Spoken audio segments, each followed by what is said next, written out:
Assalamualaikum warahmatullahi wabarakatuh. Perkenalkan, nama saya Rani Febrina dari jurusan Administrasi Pendidikan Universitas Negeri Padang. Pada mata kuliah Administrasi dan Supervisi, kali ini saya akan menjelaskan tentang administrasi atau manajemen ketatausahaan sekolah. Baiklah, administrasi atau manajemen ketatausahaan sekolah, pengertian pertama dari tata usaha ini ada dua makna. Kata pertama adalah tata. Tata artinya menata. Suatu peraturan atau suatu aturan sebenarnya yang harus ditaati karena ada proses menata dengan sengaja, proses ingin membuat mendesain, semua sesuai dengan standar yang sudah ditetapkan. Yang kedua adalah usaha. Usaha ini seperti energi atau tenaga yang dikeluarkan oleh lembaga secara keseluruhan untuk tercapainya suatu maksud atau tujuan lembaga. Jadi, kalau kita memaknai tata usaha adalah suatu peraturan yang terdapat dalam satu proses penyelenggaraan pekerjaan atau kerja di sebuah lembaga. Kalau di sekolah berarti adalah suatu proses penyelenggaraan kerja sekolah, telepon perguruan atau perguruan tinggi, proses penyelenggaraan kinerja atau kerjanya perguruan tinggi. Sederhananya, kita ambil satu pendapat, yaitu pendapat Babon. Dalam pikiran yang pertama adalah kegiatan dalam ketatausahaan itu adalah menghimpun, yang berarti mengumpulkan, mencari, mengusahakan tersedianya segala hal, segala keterangan yang tadinya belum ada, atau tadinya cuma sebagian, atau tadinya berserakan di mana-mana, sehingga sekarang menjadi satu kesatuan yang terhimpun, menjadi satu informasi yang luar biasa, yang ketika diperlukan bisa dimanfaatkan. Ketatausahaan menurut Delinji adalah yang pertama, kegiatan menghimpun data ataupun informasi baik kerja dari orang yang kita sebut sebagai tata usaha ini atau yang menata di dalam kegiatan ketatausahaan tersebut adalah menghimpun berbagai hal agar menjadi satu informasi yang memberikan makna bagi banyak orang di lembaga. Yang kedua, kegiatan itu adalah mencatat. Pertama menghimpun, yang kedua mencatat. Yang dicatat ialah mencatat tidak hanya sebatas belum menggunakan pulpen atau tertulis di atas kertas, tetapi sekarang dengan sistem berkembang dan teknologi yang tercatat apakah di dalam komputer atau laptop, segala informasi itu tercatat, ada data yang tersimpan sehingga ketika dibutuhkan apakah sebagai pembanding, sebagai pembuktian, hanya ada semua bisa dikendalikan sehingga proses mencatat itu meliputi berbagai macam kegiatan yang sifatnya membubuhkan dengan berbagai alat tulis dengan teknologi tentang berbagai macam keterangan yang diperlukan sehingga terwujudlah berbagai macam tulisan yang menjadi informasi yang sebenarnya bisa dibaca, bisa dikirim, bisa disimpan, bahkan menjadi alat bukti kapanpun diperlukan, bahkan informasi-informasi yang ternyata penting untuk tahun ini. Meski 20 tahun yang lalu sebenarnya bisa ditarik lagi sebagai satu informasi yang bermanfaat untuk lembaga, misalnya tentang data karyawan, data guru, data kepala sekolah, atau data siapapun. Yang ketiga, mengolah, artinya bermacam-macam kegiatan yang dikerjakan terkait dengan berbagai macam keterangan, berbagai hal yang sifatnya informasi dengan maksud menyajikan dalam bentuk informasi yang lebih bermanfaat dan lebih berguna dan lebih jelas yang bisa dipakai. Yang keempat adalah kegiatan menggandakan, artinya membuat dia menjadi ganda. Kegiatan memperbanyak dengan berbagai cara atau menggunakan alat sebanyak jumlah yang diperlukan atau dibutuhkan melalui fotokopi ataupun scanning.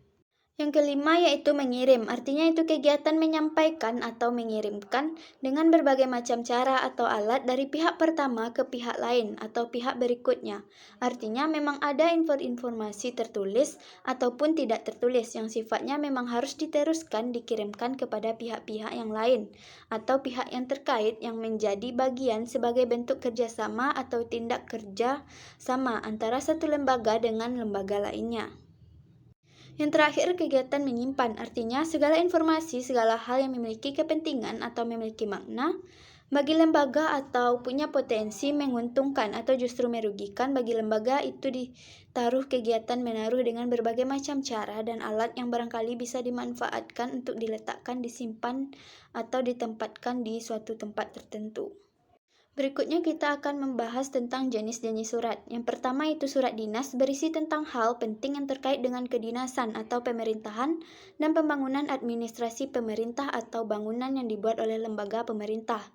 Yang kedua yaitu nota dinas adalah surat yang dibuat oleh atasan kepada bawahan. Namanya juga nota atau oleh bawahan kepada atasan atau setingkat yang isinya adalah tentang catatan singkat terkait dengan nota catatan tentang suatu pokok persoalan tentang kedinasan. Yang ketiga yaitu memo. Memo ini ditulis menggunakan tangan. Kelihatan kepada bawahan tentang persoalan kedinasan surat pengantar.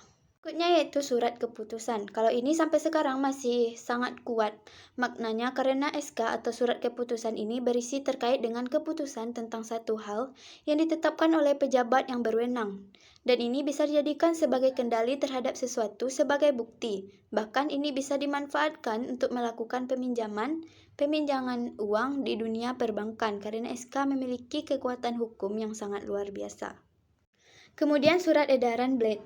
Undangan ada surat tugas bagi kedinasan bagi PNS. Misalnya ini sangat penting karena setiap pekerjaan yang menuntut perjalanan atau perjalanan dinas atau ada anggaran terkait dengan itu harus ada isi penugasan dari pejabat yang berwenang kepada seseorang untuk melaksanakan kegiatan tersebut. Jadi tidak serta-merta misalnya Anda adalah pemimpin sekolah, tiba-tiba Anda berangkat begitu saja tanpa adanya surat penugasan. Berikutnya adalah surat kuasa. Kalau surat kuasa jelas berisi kebenaran menerima kuasa untuk bertindak atau melakukan kegiatan atas nama pemberi kuasa besar kepala sekolah. Lagi tidak ditempatkan atau rektor tidak ditempatkan. Surat kuasa diberikan kepada wakil rektor 1, besarnya atau wakil bidang akademik. Surat pernyataan jelas, surat keterangan, ada berita acara. Kalau berita acara adalah suatu hal yang berisi laporan tentang kejadian atau sebuah kejadian atau peristiwa mengenai tempat keterangan dan petunjuk lainnya, sebuah dengan kejadian atau peristiwa tersebut. Proses administrasi ketatausahaan yang kedua yaitu kearsipan. Penataan arsip dan kearsipan artinya hasil putih naskah yang dibuat dan diterima oleh lembaga maupun lembaga negara ataupun swasta dalam membentuk dan dalam bentuk dan corak apapun sebenarnya itu masuk dalam arsip, baik dalam keadaan tunggal, kelompok atau banyak dalam rangka pelaksanaan kegiatan lembaga secara keseluruhan. Pengelolaan arsip itu banyak mulai dari azas penataan arsip sampai kepada sistem pertahanan prosedur. Kemudian peralatan yang digunakan, peminjaman penyusunan sampai pemeliharaan arsip. Dalam kearsipan atau penataan arsip itu ada penataan azas. Penataan arsip ada azas sentralisasi, azas desentralisasi, dan azas gabungan. 4. Penyelenggaraan pekerjaan tata usaha yang di dalamnya terdapat mulai dari pegawai kantor, mesin kantor, atau alat-alat kantor dan lain sebagainya yang menjadi bagian dari kebutuhan dari pelaku-pelaku atau orang-orang atau subjek yang lebih kantor ketika menyelesaikan pekerjaan kantor, berfungsi sebagai tempat diselenggarakannya aktivitas kantor. Yang kedua, dalam tata ruang kantor itu masih dipikirkan oleh pengambil kebijakan adalah azasnya. Azas tata ruang kantor, ternyata kantor pun memiliki azas dan ini terkait dengan ritme pekerjaan hubungan satu bagian pembagian yang lainnya. Jadi kalau tidak perhatikan rugilah sebenarnya kita akan kehilangan efektivitas dan efisiensi waktu. Merugikan sebenarnya secara garis besar untuk kantor karena kaitannya dengan efektivitas pekerjaan yang pertama itu jarak terpendek.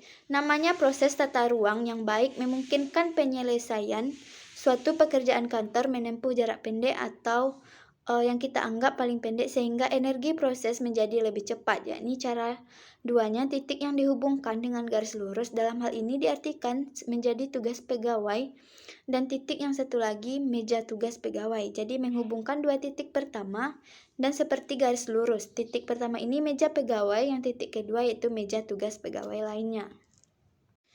Ketiga, azasnya itu azas perubahan, suasana tempat kerja perubahan. Suasana kadang-kadang menjadi penting karena kalau kelamaan 2 atau 3 tahun begitu saja, kadang bisa menurunkan motivasi atau justru menjadi terbiasa.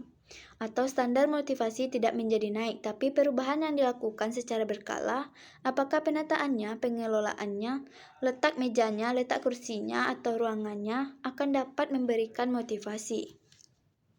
Pertanyaan terakhir yang harus kita jawab, kalau untuk sekolah atau perguruan tinggi, apakah dosen dan guru itu punya peran dalam administrasi atau manajemen ketatausahaan? Peran guru juga dalam hal menyelidiki berbagai buku sumber sebagai bahan-bahan pembelajaran, apalagi dalam hal surat menyurat. Ternyata, di sekolah berperan sebagai penerima, penyortir, tercatat pengarah, pengelola, bahkan sebenarnya guru itu memiliki potensi untuk menata arsip. Tapi bukan pekerjaan mereka untuk menata arsip di sekolah, tetapi untuk memberikan masukan ketika mereka dibutuhkan. Baiklah, sekian penyampaian materi saya mengenai administrasi atau manajemen ketatausahaan. Atas perhatiannya, saya ucapkan terima kasih dan Assalamualaikum warahmatullahi wabarakatuh.